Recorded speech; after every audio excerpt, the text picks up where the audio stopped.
On a real serious note, if anybody does have a fear of flying, in any sense already, or is uncomfortable with the thought of flying, it is probably a good idea to take 10 minutes out of Quench right now. In all seriousness, there's no shame to it.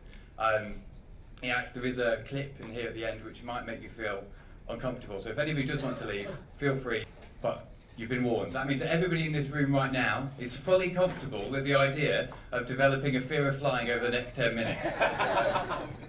I'm a massive fan of flying, we all are. The idea that you can be propelled through the air at 500 miles an hour to places around the world, to the idea that in the belly of that plane is cargo, which means we can live lifestyles that we want to, from having, on a whim you can have exotic fruit you couldn't even dreamt of 100 years ago. It's absolutely amazing that we can fly around in these machines. I love it. I applied to Richard Branson to be a pilot when I was 5 years old, and he said, yes, come back in 20 years, but I came here instead. So, love it. Comes from a place of love, this whole thing. But I did have a really bad experience about 4 years ago. I was on a plane to Japan, first leg to Hong Kong. About 7 hours into the flight, we experienced some really severe turbulence. And about an hour into that, there was a severe drop, which essentially led to the oxygen mask coming down from the ceiling. It was terrible. It was at that moment when I basically thought it was all over.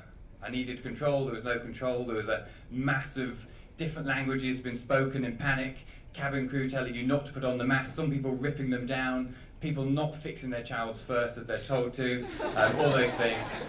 And but it was genuinely terrifying. We did land in Hong Kong and then had 2 hours in a Starbucks before I could get on the plane to Japan. It's a thing I didn't want to do. And for about a couple of years afterwards, I hated the thought of getting on a plane. But what it did was it led to me really wanting to be in control and know as much as I can about flying. So as much as I can about why things happen to aeroplanes and how they're solved. So the big point of this talk is bad leads to good. So when any time something goes wrong with a plane or a plane crashes, we learn so much in terms of how to make these things better. And so really the big thing of the talk is that at the end of it I'm going to try and give you a fear of flying so you can go through the same positive experience that I did. So in all my exploration of aviation, these are the most special group of people I've met. Yes, the people that keep the engines running are amazing. Yes, the people that fly the planes are amazing, but we know about these. These are the hidden heroes. These are the people that work a couple of hours outside of London in different places around the world. It's the Her Majesty's Aviation Air Crash Investigation Branch. They're a bunch of different diverse skilled people who investigate things when they go wrong. What's amazing about this is actually psychologists that work there. They started working there about in the 70s or the 80s when we kind of fixed all the technical problems that could go wrong and we only really had human behaviour problems left. And the things that they've learned are things that we can all bring back into the job that we do here to help change people's behaviour and help understand better how people are really thinking. The things that they've learned were learned because they had to learn the lesson. The Boeing company did some research in the 80s which basically said that if we didn't reduce the accident rate percentage-wise in the 80s, modelled today, that would mean that one airliner went down every single week.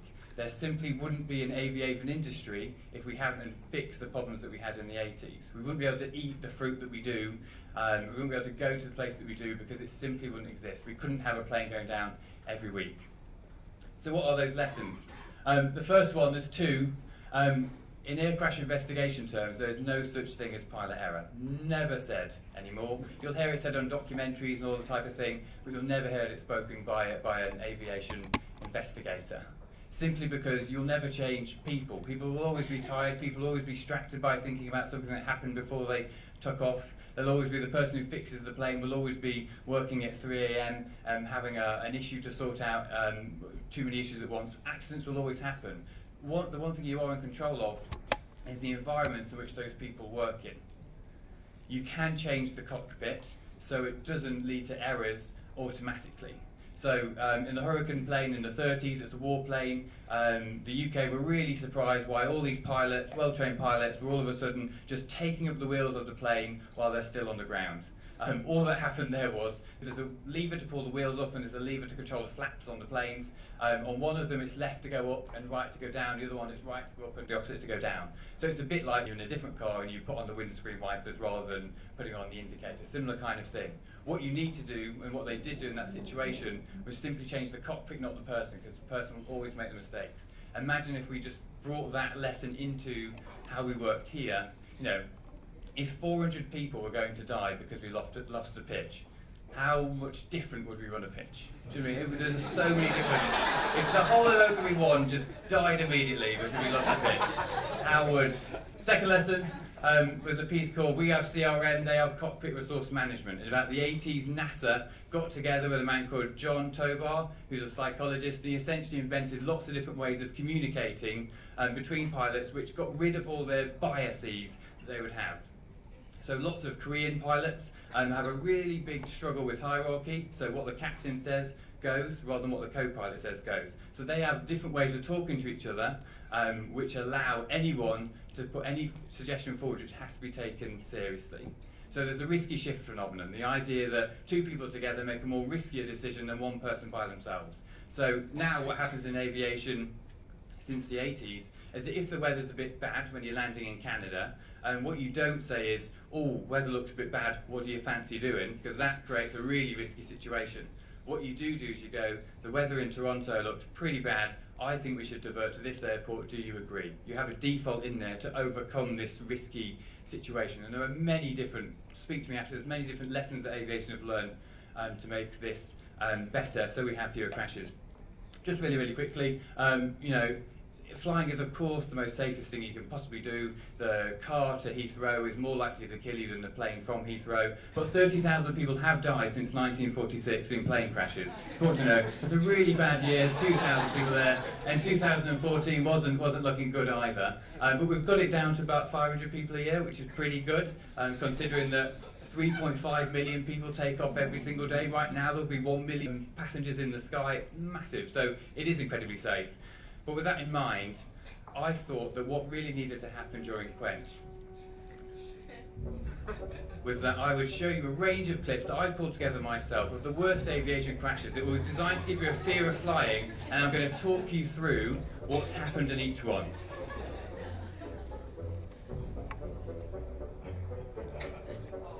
This is in the Middle East a couple of years ago, 747, fully fueled. It's got 5 tanks in the back of it. One of them isn't strapped down properly, it knocks into another tank, throws off the centre of gravity, and the plane comes crashing down straight away. It's filmed on a dash cam on someone's car. Is that getting you going yet? Let's find out. Let's try another one. Cargo doors are really important. You want to make sure that your cargo doors are fully sealed and don't have cracks in them. If they do, when you get to a certain height, what can happen is your whole side of your plane rips off and anything not screwed down will fly out, including cabin crew and people walking to the toilets. They did fly out. This is another one. This is not oxygen mask. This is preparing for a water landing, coming down. It's a flight to Hong Kong, just to show you the panic that happens on the inside and the preparation. And imagine the things that are going through people's heads. This is Aloha Airlines in the 1980s. A bomb went off, ripped off the entire roof. Anybody and anything not strapped down was ripped off and ripped out of the plane straight away. Water landings, you can do them, but you have to get sure they're flat. If they go down at an angle, the whole thing comes out. 20% of the people survived, swam to the nearest island.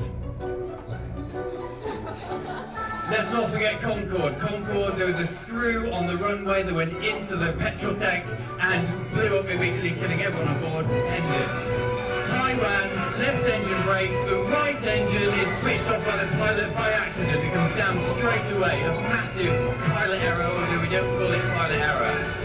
When you land, you think you're fine. This plane is on fire, the passengers got a problem.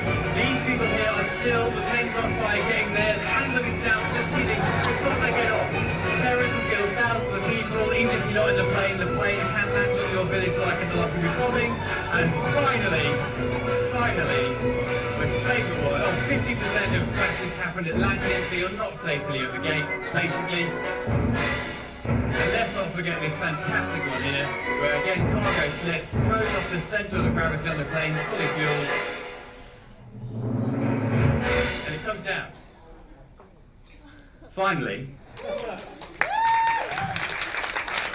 But if anybody thinks that all I did there is cherry pick the worst plane crashes for dramatic effect at Quench, you'd be totally right. I sat through hours to find those. Narrowly, we missed the largest aviation accident this year. A couple of months ago, thousands of people would have been killed immediately because of one pilot's error. Pilot was coming into San Francisco. It's a strange setup there. They have the runway right next to the taxiway, so the taxiway where all the planes queue up to come in. What happened was the pilot, instead of landing up to the runway, landed up to the taxiway. He only had 1 second to abort his landing on there. It would have led to thousands of deaths straight away. So, I hope I've given you a fear of flying and a fear of landing. That is how you develop a fear of flying. Of course it's actually safe, but hopefully what we can now do is everyone goes off and, like I did, and find out you've got a whole new passion about aviation and you'll know how to land a plane yourself. Thank you.